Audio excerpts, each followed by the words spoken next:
નમસ્તે મિત્રો, હું છું નવરંગ સેન અને સ્વાગત છે આપનું આઈ એમ ગુજરાતના અમેરિકા સ્પેશિયલ ન્યૂઝ બુલેટિનમાં. ગુરુવાર જાન્યુઆરી 9ના બુલેટિનમાં જોઈશું આઈસની રેડ દરમિયાન એજન્ટ દ્વારા કરાયેલા શૂટિંગમાં એક અમેરિકન સિટીઝનનું મોત થવાના સમાચાર તેમજ આ ઘટનાના સમગ્ર અમેરિકામાં કેવા ઘેરા પ્રત્યાઘાત પડ્યા છે તે પણ જાણીશું. યુએસમાં ઇમિગ્રેશન એન્ફોર્સમેન્ટ હિંસક બની રહ્યું છે, તેવામાં જીવ વાલો હોય તો આઈસના એજન્ટ્સ રોકે ત્યારે કઈ ભૂલ ન કરવી જોઈએ તેનો પણ એક રિપોર્ટ. અને ટ્રમ્પ હવે ઇન્ડિયા પર 500% ટેરિફ જીતવા માટે કઈ નવી રમત રમવાના ફિરાકમાં છે તે પણ જાણીશું. અને સાથે જ આઈસના એજન્ટ્સને રૂમ આપવાનો ઇનકાર કરી દેનારા 4 ઇન્ડિયન હોટેલ ઓનર્સ કેમ હવે બરાબરના સલવાયા છે તેની માહિતી. અને છેલ્લે અસાલમ માંગનારને થર્ડ કન્ટ્રીમાં ડિપોર્ટ કરી દેવા માટે હવે શું કરી રહ્યું છે ટ્રમ્પ એડમિનિસ્ટ્રેશન તેની વાત આજના આ બુલેટિનમાં. આઈસનું કામ આમ તો ઇલીગલ ઇમિગ્રન્ટ્સને પકડવાનું છે, પણ હવે કદાચ સિટીઝન્સ પણ તેનાથી સુરક્ષિત નથી, કારણ કે મિનેસોટામાં આઈસ દ્વારા કરવામાં આવેલા શૂટિંગમાં એક યુએસ સિટીઝન મહિલાનું મોત થઈ ગયું છે. મિનિયાપોલિસમાં બનેલી આ ચોંકાવનારી ઘટના બાદ મોટાપાયે વિરોધ પ્રદર્શનો શરૂ થયા છે. આ જ સ્ટેટમાં ટ્રમ્પ એડમિનિસ્ટ્રેશન 2000 જેટલા ફેડરલ એજન્ટ્સને ઉતારીને મોટાપાયે ઇમિગ્રેશન એન્ફોર્સમેન્ટ કરવાની તૈયારી કરી રહ્યું છે. જોકે તેની શરૂઆત થાય તે પહેલાં જ બનેલી આ ઘટનાથી માહોલ ઘણો તંગ બન્યો છે. આઈસના એક્ટિંગ ડાયરેક્ટરે મિનિયાપોલિસમાં થનારી કાર્યવાહી અંગે એવો દાવો કર્યો હતો કે તેમાં એક ઘરની તપાસ કરીને ઇલીગલ ઇમિગ્રન્ટ્સને પકડવામાં આવશે, પણ અનડોક્યુમેન્ટેડ લોકો સાથે લીગલ સ્ટેટસ ધરાવતા હોય કે પછી સિટીઝન હોય તેવા પણ ઘણા લોકો આઈસની અડફેટે આવી રહ્યા છે. મિનિયાપોલિસમાં થયેલા શૂટિંગમાં એક તરફ DHS આઈસ દ્વારા કરવામાં આવેલી કાર્યવાહીનો બચાવ કરી રહ્યું છે, તો બીજી તરફ શૂટિંગને નજરે જોનારા લોકો કંઈક અલગ જ પ્રકારના દાવા કરી રહ્યા છે. ડોનાલ્ડ ટ્રમ્પે પણ આઈસની આ કાર્યવાહીને યોગ્ય ઠેરવતા તેને સ્વ બચાવ માટે જરૂરી ગણાવી છે, પણ મૃતકે આઈસના એજન્ટ પર જીવનું જોખમ ઊભું થાય તે રીતે તેના પર ગાડી ચડાવવાનો પ્રયાસ કર્યો હોય તેવા કોઈ સ્પષ્ટ પુરાવા હજુ સુધી સામે નથી આવ્યા. મૃતકની ઓળખ રીની નિકોલ મેકલિન તરીકે કરવામાં આવી છે. તેને ગોળી વાગવાથી માથામાં ઈજા થતાં સ્પોટ પર જ તેનું મોત થઈ ગયું હતું. રીની કોલોરાડોની હતી અને થોડા સમય પહેલા જ મિનિયાપોલિસમાં શિફ્ટ થઈ હતી. એસોસિએટેડ પ્રેસના એક રિપોર્ટ અનુસાર મૃતક મહિલા મિનિયાપોલિસ ડાઉનટાઉનની સાઉથમાં આવેલા એરિયામાં રહેતી હતી. બુધવારે સવારે 9:30 વાગ્યાની આસપાસ તેની કાર રસ્તાની વચ્ચોવચ ઊભેલી હોય તેવો એક વિડીયો સામે આવ્યો છે, જેમાં જોઈ શકાય છે કે રીનીએ પોતાની કાર દ્વારા ફેડરલ એજન્ટ્સનો રસ્તો રોક્યો હતો. તે કારમાંથી 2 બુકાનીધારી એજન્ટો બહાર આવ્યા હતા અને તેમણે રીનીની કારનો દરવાજો ખોલવાનો પ્રયાસ કર્યો હતો, પણ કારમાંથી બહાર આવવાને બદલે રીનીએ કદાચ ત્યાંથી નીકળી જવાનો પ્રયાસ કર્યો હતો. ત્યારે જ કારની સામે ઊભેલા બીજા એક એજન્ટે તુરંત જ પોતાનું વેપન કાઢી તેમાંથી 2 રાઉન્ડ ફાયર કર્યા હતા.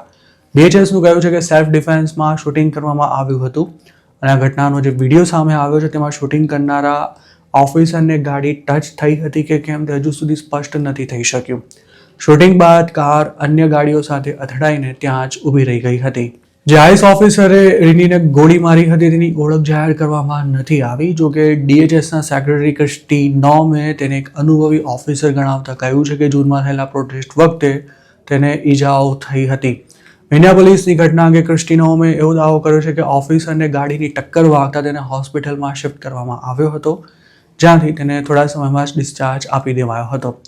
DHSનું કહેવું છે કે ઘટના સ્થળ પર એક ઓપરેશન પૂરું કરી એજન્ટ્સ હેડક્વાર્ટર તરફ પરત ફરી રહ્યા હતા ત્યારે મૃતક મહિલાએ પોતાની કારથી તેમનો રસ્તો રોક્યો હતો અને તે વચ્ચેથી હટવા તૈયાર નહોતી. ત્યારબાદ તેણે પોતાની ગાડીથી એજન્ટ્સને અડફેટે લેવાનો પ્રયાસ કરતા તેના પર ફાયરિંગ કરવાની ફરજ પડી હતી. જોકે લોકલ પોલીસે આવા કોઈ દાવાની પુષ્ટિ નથી કરી. મિનિયાપોલિસના મેયર જેકબ ફ્રેએ ક્રિસ્ટી નોમે કરેલા ખુલાસાને ગાર્બેજ ગણાવતા કહ્યું હતું કે શૂટિંગ સેલ્ફ ડિફેન્સ માટે થયું હોવાની વાત સાવ ખોટી છે. આઈસની ગોળીથી યુએસ સિટીઝનનું મોત થયું હોય તેવી કદાચ આ પહેલી ઘટના છે જેના સમગ્ર અમેરિકામાં ઘેરા પ્રત્યાઘાત પડ્યા છે. આ પહેલા શિકાગોમાં એક મેક્સિકનને શૂટ કરાયો ત્યારે પણ આઈસે સેલ્ફ ડિફેન્સનું બહાનું કાઢ્યું હતું, પણ લોકલ પોલીસનો વિડીયો બહાર આવ્યા બાદ આ દાવા પર સવાલો ઊભા થયા હતા. હવે મિનિયાપોલિસમાં જે ઘટના બની છે તેના સમગ્ર અમેરિકામાં ઘેરા પ્રત્યાઘાત પડ્યા છે અને ઠેર ઠેર તેમજ ખાસ તો જ્યાં ઇમિગ્રેશન એન્ફોર્સમેન્ટનો વિરોધ થઈ રહ્યો છે ત્યાં પ્રોટેસ્ટ પણ શરૂ થયા છે. ઉલ્લેખનીય છે કે મે 2020માં જ્યોર્જ ફ્લોયડ નામના એક બ્લેક અમેરિકનને મિનિયાપોલિસમાં જ પોલીસે તેના પર દમન કરતા તેનું મોત થઈ ગયું હતું અને ત્યારબાદ સમગ્ર અમેરિકામાં હિંસક દેખાવો થયા હતા અને ડોનાલ્ડ ટ્રમ્પને તેનું રાજકીય પરિણામ પણ ભોગવવું પડ્યું હતું. અમેરિકામાં હાલ એવી સ્થિતિ છે કે કોઈ અનડોક્યુમેન્ટેડ ઇમિગ્રન્ટને જો આઈસનો એજન્ટ સામે મળે તો પણ લોકોને તેના મોઢા પર પોતાનો ડિપોર્ટેશન ઓર્ડર દેખાય છે. જેમની પાસે કોઈ સ્ટેટસ નથી તેવા ઇમિગ્રન્ટ જો આઈસના હાથમાં આવી જાય તો હવે જેલમાંથી છૂટવું તેમજ ડિપોર્ટેશન ટાળવું મુશ્કેલ બની રહ્યું છે. તેવામાં અરેસ્ટથી બચવા માટે હવે પબ્લિક ગમે તે કરી શકે તેમ છે, પણ આ ભૂલ એટલી ભારે પડી શકે છે કે તેમાં જીવ ગુમાવવાની પણ નોબત આવી શકે છે. સપ્ટેમ્બર 2025માં ગ્રોસરી લેવા નીકળેલા ફ્લોરિડાના એક કપલને લોકલ પોલીસે અટકાવ્યા બાદ આઈસવાળાને બોલાવ્યા ત્યારે તેમને વોર્નિંગ આપવામાં આવી હતી કે જો ભાગવાની કોશિશ કરશો તો તમારા પર શૂટિંગ થઈ શકે છે. આઈસ દ્વારા ઇમિગ્રેશન એન્ફોર્સમેન્ટ દરમિયાન હિંસક ટેક્ટિક્સનો ઉપયોગ કરવામાં આવી રહ્યો હોવાના મામલા ખૂબ જ વધી રહ્યા છે.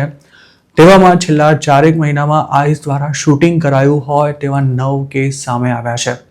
આ તમામ શૂટિંગ કારમાં સવાર લોકો પર જ કરવામાં આવ્યા હતા. તો બીજી તરફ છેલ્લા એકાદ વર્ષમાં જેટલા અનડોક્યુમેન્ટેડ ગુજરાતીઓની અમેરિકામાં ધરપકડ થઈ છે તેમાંના અમુક કાર લઈને જ નીકળ્યા હતા અને ત્યારે જ તેમને અટકાવાયા હતા, જેમાં શિકાગોના પણ કેટલાક કેસનો સમાવેશ થાય છે. મિનિયાપોલિસમાં જાન્યુઆરી 7ના રોજ આઈસનો રસ્તો રોકનારી અને ત્યારબાદ ભાગવાનો કથિત પ્રયાસ કરનારી એક યુએસ સિટીઝન મહિલાને માથામાં ગોળી મારીને ત્યાં જ પતાવી દેવાતા હવે આઈસ પોતાના કામકાજમાં બાધા ઊભી કરનારા કે પછી ભાગવાની કોશિશ કરનારા સામે કેટલી સખ્તાઈ બતાવી શકે છે તેની કોઈ સાબિતી આપવાની જરૂર નથી રહેતી. તેવામાં જો આઈસવાળા કે લોકલ પોલીસ અટકાવે તો ત્યાંથી છટકવાને બદલે ચૂપચાપ હાથ ઉપર કરી સરેન્ડર થઈ જવામાં જ શાણપણ છે, કારણ કે ડિપોર્ટેશનથી બચવા કરતાં જીવ બચાવવો વધારે મહત્વનો છે. મિનિયાપોલિસમાં આઈસવાળા 2000થી પણ વધુ એજન્ટ્સને ઉતારીને એક ઘરમાં તપાસ કરવાના છે અને આવી જ સ્થિતિ 2026માં અમેરિકાને અન્ય શહેરોમાં પણ જોવા મળી શકે છે, કારણ કે આગામી દિવસોમાં ન્યુયોર્ક સહિતના સિટીઝમાં ગરમાગરમી થવાના પૂરા એંધાણ છે. 2026માં થનારા મિડ ટર્મ ઇલેક્શનમાં રિપબ્લિકન પાર્ટીને નીચા જોડું ન થાય તે માટે ટ્રમ્પ ઘાંઘા બન્યા છે. તેવામાં માસ ડિપોર્ટેશનને વધુ સઘન અને આક્રમક બનાવવા માટે તેઓ પોતાનું પૂરું જોર લગાવશે તેવી તમામ શક્યતાઓ હાલ જોવાઈ રહી છે. છેલ્લા 4 મહિનામાં વોશિંગ્ટન ડીસી ઉપરાંત 5 સ્ટેટ્સમાં આઈસે 9 સિવિલિયન્સ પર ફાયરિંગ કર્યું છે અને મહત્વની વાત એ છે કે આ તમામ કેસમાં વ્હીકલ પર ફાયરિંગ કરાયું હતું. આ દરેક મામલામાં આઈસે એવો દાવો કર્યો હતો કે તેણે સેલ્ફ ડિફેન્સમાં ફાયરિંગ કર્યું હતું, પણ આ દાવા પર હંમેશાથી સવાલો ઊભા થતા રહ્યા છે. જોકે તેમ છતાંય આઈએસની કાર્યવાહીમાં કોઈ ખાસ ફરક નથી પડ્યો, ઉલટાની તે વધુ હિંસક બની છે. સપ્ટેમ્બરમાં આઈસે શિકાગોમાં સિલ્વેરિયો ગોન્ઝાલેસ નામના એક મેક્સિકનને શૂટ કરી નાખ્યો હતો. તે વખતે ડીએચએસે આ કાર્યવાહીનો બચાવ કરતા એવું કહ્યું હતું કે મૃતકે પોતાની કારથી એક એજન્ટને અડફેટે લઈ તેને ઢસડ્યો હતો, જેથી તેને શૂટ કરી દેવાની ફરજ પડી હતી. ત્યારબાદ ઓક્ટોબરમાં લોસ એન્જલસમાં પણ કાર્લિટોસ રિકાર્ડો નામના એક મેક્સિકનને ટ્રાફિક સ્ટોપ દરમિયાન અટકાવાયો હતો, પણ ત્યારે તેણે ભાગવાની કોશિશ કરતા તેના પર શોટ્સ ફાયર કરાયા હતા, જેમાં તેને કોણીમાં ગોળી વાગી હતી અને તેના થોડા જ દિવસો બાદ એલએમાં જ એક યુએસ સિટીઝનને ખભા પર ગોળી મારવામાં આવી હતી. જાન્યુઆરી 2025થી અમેરિકાના અલગ અલગ ભાગોમાં ઇમિગ્રેશન એજન્ટ્સને મોકલી ઇલીગલ એલિયન્સને પકડવામાં આવી રહ્યા છે, જેમાં એલે, શિકાગો, ન્યૂ ઓર્લિયન્સ અને પોર્ટલેન્ડ જેવા મોટા સિટીઝનો પણ સમાવેશ થાય છે. આ શહેરોમાં આઈસને હિંસક વિરોધ પ્રદર્શનોનો પણ સામનો કરવો પડ્યો છે અને ત્યાં એજન્સીએ બળપ્રયોગ પણ કર્યો છે. આઈસ અને ડીએચએસની પોલિસી અનુસાર જો કોઈ ઓફિસરને જરૂર જણાય તો તે ગમે તેના પર ગોળી ચલાવી શકે છે અને આ વાત કોઈ પણ અનડોક્યુમેન્ટેડ ઇમિગ્રન્ટે યાદ રાખવાની ખાસ જરૂર છે. આઈસવાળા જ્યારે કોઈ ઓપરેશન માટે નીકળે છે ત્યારે તેઓ બોડી કેમેરાનો ઉપયોગ કરવાનું લગભગ ટાળતા હોય છે. ટાર્ગેટેડ રેડ દરમિયાન, ટ્રાફિક સ્ટોપ દરમિયાન પણ ફેડરલ એજન્ટ્સ ઇલીગલ ઇમિગ્રન્ટ્સને પકડતા હોય છે અને ત્યારે જો કોઈ છમકલું થાય તો પણ બળ પ્રયોગ કરવામાં આવતો હોય છે. ઘણા કેસમાં તો આઈસથી ભાગવા જતા એક્સિડન્ટમાં કોઈનું મોત થઈ ગયું હોય તેવું પણ બન્યું છે. અમેરિકાની પોલીસ કે પછી ફેડરલ એજન્ટ જો કોઈ શકમંદ ખૂંખાર ગુનેગાર ન હોય તો તેના પર જોર જબરદસ્તી કરવાનું ટાળતા હતા, પણ હવે સ્થિતિ ઘણી જ બદલાઈ ગઈ છે. તેવામાં જો જીવ વાલો હોય તો લોકલ પોલીસ કે પછી ફેડરલ એજન્ટ્સથી બચીને ન ભાગવામાં જ ભલાઈ છે. શું હવે અમેરિકા કહે તે રીતે જ ઇન્ડિયાએ ચાલવું પડશે? અને જો ટ્રમ્પની જીત પૂરી ન કરી તો ઇન્ડિયાએ 500% ટેરિફ માટે તૈયાર રહેવું પડશે. ટ્રમ્પ પ્રેસિડેન્ટ બન્યા છે ત્યારથી જ ઇન્ડિયા અને અમેરિકાના સંબંધોમાં ટેન્શન જોવા મળી રહ્યું છે. તેવામાં હવે પીએમ મોદીને પોતાના ફ્રેન્ડ તરીકે ઓળખાવતા ડોનાલ્ડ ટ્રમ્પે ઇન્ડિયા પર 500% જેટલો જંગી ટેરિફ નાખવાની તૈયારી શરૂ કરી દીધી છે. જો આમ થયું તો ઇન્ડિયાથી અમેરિકા જતો સામાન એટલો બધો મોંઘો થઈ જશે કે તેના માટે અનેક ગણી વધારે કિંમત ચૂકવવી પડશે. મતલબ કે ઇન્ડિયાથી આવતી ગ્રોસરી આઇટમ્સ, કપડાં અને જેમ્સ એન્ડ જ્વેલરી જેવો સામાન કદાચ લોકો ખરીદવાનું જ બંધ કરી નાખશે. આ ડર ઊભો થવા પાછળ જવાબદાર છે એક બિલ કે જેના પર હવે ટૂંક જ સમયમાં વોટિંગ થવાનું છે. અને જો ટ્રમ્પે તેના પર સાઇન કરી નાખી તો ઇન્ડિયા અમેરિકા વચ્ચેનો બિલિયન્સ ઓફ ડોલર્સનો વેપાર કદાચ ખતમ થઈ જશે. આવું કઈ રીતે થઈ શકે છે તે સમજીશું આ વિડીયોમાં. હાલ અમેરિકા ઇન્ડિયાથી આવતા સામાન પર 25% ટેરિફ અને 25% પેનલ્ટી એમ કુલ 50% જકાત વસૂલે છે. જોકે ટ્રમ્પને કદાચ આટલાથી સંતોષ નથી અને તેઓ તેમાં 10 ગણો વધારો કરવા માંગે છે. તાજેતરમાં જ તેમણે એવું પણ સ્ટેટમેન્ટ આપ્યું હતું કે જો ઇન્ડિયાએ અમેરિકા સાથે વેપાર કરવો હોય તો મને ખુશ રાખવો પડશે. ઇન્ડિયા રશિયા પાસેથી જે સસ્તું ક્રૂડ ઓઇલ ખરીદે છે તેની સામે ટ્રમ્પને સખ્ત વાંધો છે. અમેરિકાનું એવું કહેવું છે કે ક્રૂડ વેચી પુતિન યુક્રેન સામેનું યુદ્ધ ચાલુ રાખવા માટે પૈસા મેળવે છે. રશિયન ક્રૂડ ખરીદતા દેશો પર 500% ટેરિફ લગાવી શકાય તે માટે એપ્રિલમાં એક બિલ રજૂ કરવામાં આવ્યું હતું અને આ બિલના સ્પોન્સર સેનેટર લિન્ડસે ગ્રેહામે જણાવ્યું છે કે પ્રેસિડેન્ટ ટ્રમ્પે તેનું સમર્થન કર્યું છે અને તેના પર હવે આવનારા દિવસોમાં વોટિંગ પણ થવાનું છે. અત્યાર સુધીમાં સેનેટમાં 100માંથી 84 મેમ્બર્સ આ બિલના કો સ્પોન્સર્સ બન્યા છે, જ્યારે હાઉસ ઓફ રિપ્રેઝેન્ટેટિવ્સમાં તેને 151 સભ્યોનું સમર્થન મળેલું છે. આ આંકડા દર્શાવે છે કે તેના પર સંભવતઃ આવતા અઠવાડિયે વોટિંગ થશે ત્યારે આ બિલ સરળતાથી બંને ગૃહોમાં પસાર થઈ જશે. આ બિલને જો કાયદાનું સ્વરૂપ મળી તો રશિયન ક્રૂડ ખરીદનારા ચાઇના, ઇન્ડિયા અને બ્રાઝિલ જેવા દેશો પર અમેરિકા 500% જેટલો જંગી ટેરિફ લગાવી શકશે. ટ્રમ્પ પ્રેસિડેન્ટ બન્યા છે ત્યારથી તેમણે ત્રણેય દેશોને સતત ટાર્ગેટ કરતા તેમના પર જંગી ટેરિફ નાખ્યા છે અને તેમાં તેઓ હજુ મસ્ત મોટો વધારો કરવા માંગે છે. ટ્રમ્પે એક સમય એવો પણ દાવો કર્યો હતો કે પીએમ મોદી તેમને એવું આશ્વાસન આપ્યું છે કે ઇન્ડિયા રશિયન ક્રૂડની આયાત કરવાનું બંધ કરી દેશે. જોકે ભારત સરકાર યુએસ પ્રેસિડેન્ટના આ દાવાને ખોટો ગણાવતા કહ્યું હતું કે બંને દેશોના નેતાઓ વચ્ચે આવી કોઈ જ વાતચીત ક્યારે પણ નથી થઈ. ફેબ્રુઆરી 2022માં રશિયા યુક્રેન વોર શરૂ થયું ત્યારથી ઇન્ડિયા રશિયા પાસેથી $168 બિલિયન ક્રૂડ ખરીદી ચૂક્યું છે. તેઓ ફિનલેન્ડ સ્થિત centre for research on energy and clean air નામની સંસ્થાનો દાવો છે. ચાઇના બાદ ઇન્ડિયા રશિયન ક્રૂડનું સૌથી મોટું બીજું ખરીદદાર છે. રશિયા ક્રૂડ અને ગેસ વેચી ચીન, ઇન્ડિયા તેમજ યુરોપિયન યુનિયન સહિતના કન્ટ્રીઝ પાસેથી જંગી કમાણી કરે છે. છેલ્લા 4 વર્ષમાં જ ક્રૂડ અને ગેસ વેચીને રશિયાએ €1 ટ્રિલિયન પણ વધુની આવક પ્રાપ્ત કરી છે. તો બીજી તરફ ઇન્ડિયાની ગણના ક્રૂડના આયાત કરતા દુનિયાના ત્રીજા સૌથી મોટા દેશ તરીકે થાય છે અને છેલ્લા 4 વર્ષમાં ઇન્ડિયા માટે રશિયાનું ક્રૂડ સૌથી મોટો સપ્લાય બની ગયું છે. જોકે અમેરિકાના પ્રેશરને કારણે હવે ઇન્ડિયાએ રશિયન ક્રૂડની ખરીદી પર ખાસો કાપ મૂકી દીધો છે. પણ મહત્વની વાત એ પણ છે કે રશિયાથી ક્રૂડ સસ્તું આવતું હોવાની સાથે ઇન્ટરનેશનલ માર્કેટમાં ક્રૂડના ભાવોમાં ખાસું કરેક્શન આવ્યું હોવા છતાં પણ ઇન્ડિયામાં પેટ્રોલ ડીઝલની કિંમતમાં કોઈ ખાસ ફેરફાર નથી થયો. તો બીજી તરફ એક્સપર્ટ્સનું એવું પણ માનવું છે કે જો ઇન્ડિયાએ અમેરિકાની આ માંગને સ્વીકારી લીધી તો પણ તેનો મતલબ એવો બિલકુલ નહીં થાય કે અમેરિકા ઇન્ડિયા પર પ્રેશર કરવાનું બંધ કરી દેશે. અમેરિકામાં $15 મિલિયન હોટલ ખરીદનારા 4 ઇન્ડિયન્સ આઈસના એજન્ટ્સને રૂમ આપવાની ના પાડીને મોટી મુસીબતમાં આવી ગયા છે.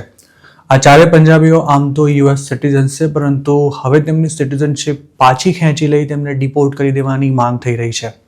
ખાસ તો આ વાત બહાર આવતા હવે ટ્રમ્પના સમર્થકોને ઇન્ડિયન્સને ટાર્ગેટ કરવાનું વધુ એક બહાનું મળી ગયું છે. હેમ્પટન ઇન નામની આ હોટેલને પરમજીત, અમનપ્રીત, કરણદીપ અને મોહિન્દરજીત કૌર નામના 4 ઇન્ડિયન અમેરિકન્સે હજુ ગયા વર્ષે જ $15 મિલિયન ખરીદી હતી અને તે મિનિયાપોલિસમાં આવેલી છે. હાલ ટ્રમ્પ એડમિનિસ્ટ્રેશને મિનિયાપોલિસમાં 2000 જેટલા ફેડરલ એજન્ટ્સને મોકલી ઇલીગલ ઇમિગ્રન્ટ્સને પકડવા માટે એક ઘર ફેંદવાની જાહેરાત કરી છે. ત્યારે ઓપરેશન શરૂ થાય તે પહેલા DHS દ્વારા એક લોકલ હોટેલમાં એજન્ટ્સ માટે કેટલાક રૂમ્સ બુક કરવામાં આવ્યા હતા.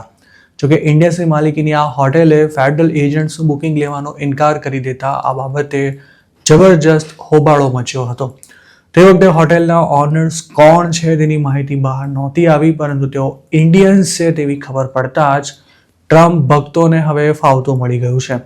ટ્રમ્પના કટ્ટર સમર્થક મનાતા એન્ડ્રુ બ્રાન્કાએ આ મુદ્દાને પોતાના પોડકાસ્ટમાં ચગાવતા એવું કહ્યું છે કે આ 4 ઇન્ડિયન્સને હવે ઘર ભેગા કરી દેવા જોઈએ. બ્રાન્કાનું કહ્યું છે કે મિનિયાપોલિસમાં આવેલી હેમ્પટન ઇન હોટેલના 4 ઇન્ડિયન અમેરિકન ઓનર્સે DHSનું રિઝર્વેશન કેન્સલ કર્યું હતું કારણ કે શહેરમાં મોટા પાયે ઇમિગ્રેશન એન્ફોર્સમેન્ટનો પ્લાન હતો. જો આ હોટેલના ઓનર્સ અમેરિકામાં કોઈ વિઝા પર રહેતા હોય તો તેમને ડિપોર્ટ કરી દેવા જોઈએ. જો તેમની પાસે સિટીઝનશીપ હોય તો પણ તેમને ડિનેચરલાઇઝ કરી દેવા જોઈએ કારણ કે આવા લોકોને અમેરિકામાં રહેવાનો કોઈ જ હક નથી. બ્રાન્કાએ એવી પણ દલીલ કરી હતી કે જે વિદેશી અમેરિકાના હિતોની વિરુદ્ધમાં હોય તેનું આ દેશમાં કોઈ જ કામ નથી. બ્રાન્કાની આ પોસ્ટને 4 લાખથી પણ વધુ વ્યૂઝ મળ્યા છે અને તેના પર કમેન્ટ કરનારા મોટાભાગના અમેરિકન્સે પણ તેમની ડિમાન્ડને સપોર્ટ કર્યો છે. બ્રાન્કા પણ પાછા ટ્રમ્પ સમર્થકોને પાનો ચડાવતા હોય તેમ તેમણે લખ્યું છે કે આ હોટેલના Indian American owners cultured American citizens નથી, જેથી તેમને ડિપોર્ટ કરી દેવા જોઈએ. હેમ્પટન ઇન હોટેલના સ્ટાફે પોતાના કલીગ્સને DHS અને ICE દ્વારા કરવામાં આવેલા બુકિંગને કેન્સલ કરી દેવા જોઈએ તેવો એક કથિત ઈમેલ કર્યો હતો, જેનો સ્ક્રીનશોટ સોશિયલ મીડિયામાં ફરતો થતાં આ સમગ્ર મામલો બહાર આવ્યો હતો. જબરજસ્ત હોબાળો થયા બાદ હિલ્ટને આ હોટેલ સ્વતંત્ર માલિકોની હોવાનું જણાવી હાથ અદ્ધર કરી દીધા હતા. હાલ ભલે આ હોટેલના 4 ઇન્ડિયન અમેરિકન ઓનર્સને ડિપોર્ટ કરી દેવાની વાતો થઈ રહી હોય, પરંતુ તેમણે DHSનું રિઝર્વેશન કેન્સલ કરીને કોઈ પ્રકારના કાયદાનો ભંગ નથી કર્યો. જો આમ થયું હોત તો આ 4 હાલ જેલમાં હોત કે પછી તેમની સામે લીગલ એક્શન શરૂ થઈ ચૂક્યા હોત. આ મેટરમાં કોઈ ક્રાઇમ ન થયો હોવાથી હોટેલના ઓનર્સને ડિપોર્ટ કરવાનો પણ કોઈ સવાલ ઊભો નથી થતો. જોકે આ કોન્ટ્રોવર્સીને કારણે સોશિયલ મીડિયા પર તેમનો બોયકોટ શરૂ થઈ શકે છે અને તેને લીધે 15 મિલિયનમાં ખરીદવામાં આવેલી આ હોટેલનો બિઝનેસ પ્રભાવિત થવાના પણ પૂરા ચાન્સ છે. અધૂરામાં પૂરા કોન્ટ્રોવર્સીને લીધે તેમને પોતાની ફ્રેન્ચાઇઝી ગુમાવવાનો પણ વારો આવ્યો છે. અમેરિકામાં અસાયલમ માંગનારા લોકોને પણ હવે દેશ છોડવો પડી શકે છે. અસાયલમનો કેસ પૂરો ન થાય ત્યાં સુધી અનડોક્યુમેન્ટેડ ઇમિગ્રન્ટ્સને યુએસમાં રહેવાની સાથે કામ કરવાની પણ પરમિટ મળે છે, પણ ટ્રમ્પ આ બધું બંધ કરવા માંગે છે. આવા લોકોને પોતાની હોમ કન્ટ્રીઝમાં ભલે પાછા ન મોકલાય, પરંતુ તેમને અમેરિકામાં પણ રહેવા ન મળે તે માટે ટ્રમ્પ સરકાર એક નવો જ પ્લાન બનાવી રહી છે અને તેના ભાગરૂપે અમેરિકાએ ડોમિનિકા અને એન્ટિગુઆ બાર્બુડા નામના નકશામાં શોધ્યા ન જડે તેવા 2 ટચુકડા કેરેબિયન દેશો સાથે ડીલ ફાઇનલ કરી નાખી છે. આ બંને દેશોએ હાલમાં જણાવ્યું હતું કે તેઓ યુએસમાં અસાયલમ માંગનારા વિદેશીઓને પોતાની ધરતી પર સ્વીકારશે. અમેરિકાના પ્રાઇમ મિનિસ્ટર રૂઝવેલ્ટ સ્કેરિટે આ અંગે પત્રકારો સાથે વાત કરતા કહ્યું હતું કે તેમના દેશે અમેરિકા સાથે અગ્રીમેન્ટ સાઇન કર્યું છે, જેમાં થર્ડ કન્ટ્રી રેફ્યુજીસને ડોમિનિકા મોકલવામાં આવશે. આમ તો ટ્રમ્પ એડમિનિસ્ટ્રેશને અરેસ્ટ કરાયેલા ક્રિમિનલ ઇલીગલ એલિયન્સને અલગ અલગ દેશોમાં ડિપોર્ટ કરવાની પણ મોટા ઉપાડે જાહેરાત કરી હતી. જેમનો કોઈ ક્રિમિનલ રેકોર્ડ ન હોય તેમને પણ રિમૂવલ ઓર્ડર બાદ થર્ડ કન્ટ્રીઝમાં મોકલવાનું શરૂ થયું હતું, પણ કુલ ડિપોર્ટેશન અને અરેસ્ટ સામે થર્ડ કન્ટ્રીઝમાં મોકલાયા હોય તેવા લોકોની સંખ્યા અત્યાર સુધીમાં સાવ ના બરાબર રહી છે. અમેરિકામાં અસાયલમના હાલ લાખો કેસીસ પેન્ડિંગ પડ્યા છે અને આવા મોટાભાગના કેસમાં વહેલા નહીં તો મોડા રિમૂવલ ઓર્ડર જ ઇસ્યુ થવાના છે. અસાયલમના કેસો વર્ષો સુધી ચાલતા રહે છે અને ટ્રમ્પ ઈચ્છે છે કે કેસ પૂરા ન થાય ત્યાં સુધીમાં અનડોક્યુમેન્ટેડ એલિયન્સને અમેરિકામાં રહેવા દેવાને બદલે કોઈ થર્ડ કન્ટ્રીમાં મોકલી દેવાય. જોકે આ જાહેરાતનો અમલ પણ ખૂબ જ મર્યાદિત રહેશે તેવી પૂરી શક્યતા છે, કારણ કે ડોમિનિકા અને એન્ટિગુઆ બાર્બુડા એક હદથી વધુ ઇમિગ્રન્ટ્સને સ્વીકારી શકે તેમ નથી. ડોમિનિકા અમેરિકાથી આવનારા કેટલા અને કયા દેશોના અસાયલમ સિકર્સને સ્વીકારશે તે હજુ સુધી સ્પષ્ટ નથી થઈ શક્યું. જોકે ડોમિનિકાની ખુદની વસ્તી માંડ 66,000 જેટલી છે અને તેની પાસે રિસોર્સિસ પણ ખૂબ જ મર્યાદિત હોવાથી તે એક નિશ્ચિત સંખ્યાથી વધુ લોકોને નહીં સ્વીકારી શકે તે ક્લિયર છે. તેના પીએમએ પણ એવું કહ્યું હતું કે ડોમિનિકાના કદ અને સંસાધનોથી અમેરિકા પણ સારી રીતે પરિચિત છે. તેવી રીતે એન્ટિગુઆ બાર્બુડાના પીએમ ગેસ્ટન બ્રાઉનીએ સોશિયલ મીડિયા પર અમેરિકા સાથે આ અંગે થયેલા કરારની જાહેરાત કરી હતી, પણ તેમણે તેની કોઈ વધુ વિગતો આપવાનું ટાળ્યું છે. તેમણે એ પણ સ્પષ્ટતા કરી હતી કે આ અગ્રીમેન્ટને ગમે ત્યારે રદ પણ કરી શકાય છે. અમેરિકાએ જાન્યુઆરી 1થી ટ્રાવેલ રિસ્ટ્રિક્શન અને વિઝા બેન લાગુ કર્યા બાદ આ બંને કેરેબિયન કન્ટ્રીઝ સાથે અસાયલમ માંગનારા લોકોને ત્યાં મોકલવા અંગેના કરાર કરાયા છે. ટ્રમ્પ એડમિનિસ્ટ્રેશનના કહેવા પર ભલે આ બંને દેશો અસાયલમ માંગનારા લોકોને સ્વીકારવા માટે તૈયાર થઈ ગયા હોય, પણ એકાદ વર્ષમાં આ દેશોમાં કેટલા લોકોને મોકલી શકાશે તે અંગે કોઈ કશું જ બોલવા માટે તૈયાર નથી. ડોમિનિકા અને એન્ટિગુઆ બાર્બુડા ઇન્વેસ્ટમેન્ટ પ્રોગ્રામ દ્વારા સિટીઝનશિપ આપવા માટે પણ જાણીતા છે. ગોલ્ડન પાસપોર્ટ પ્રોગ્રામ હેઠળ આ બંને દેશો $2 થી $2.5 લાખ ઇન્વેસ્ટમેન્ટ કરનારાને સિટીઝનશિપ ઓફર કરે છે, પણ અમેરિકાને તેમના આ પ્રોગ્રામ સામે સખ્ત વાંધો છે. કેરેબિયન દેશોમાં ઇન્વેસ્ટમેન્ટ પ્રોગ્રામ દ્વારા સિટીઝનશિપ આપવાનો ધંધો હવે $multi-million ઇન્ડસ્ટ્રી બની ચૂક્યો છે, પણ તેના કારણે ઇન્ફ્લેશન ઉપરાંત હાઉસિંગ શોર્ટેજ સહિતની સમસ્યાઓ પણ ત્યાં ઊભી થઈ છે. તો મિત્રો, આ હતા અમેરિકાના આજના મુખ્ય સમાચાર. આપને જો મારી રજૂઆત પસંદ આવી હોય તો આ વિડીયોને લાઇક અને શેર કરવાનું તેમજ આઈ એમ ગુજરાતની યુટ્યુબ ચેનલને સબસ્ક્રાઇબ કરવાનું ભૂલશો નહીં, કારણ કે આ ચેનલ પર આપને મળશે અમેરિકામાં રહેતા તમામ ગુજરાતીઓ માટેના મહત્વના સમાચાર અને તે પણ આપની પોતાની ભાષામાં. આપ જો મારી સાથે કોઈ ટિપ શેર કરવા માંગતા હો તો હાલ સ્ક્રીન પર દેખાડેલા વોટ્સએપ નંબર પર પણ અમારો સંપર્ક કરી શકો છો. આપની ઓળખ ગુપ્ત રાખવામાં આવશે.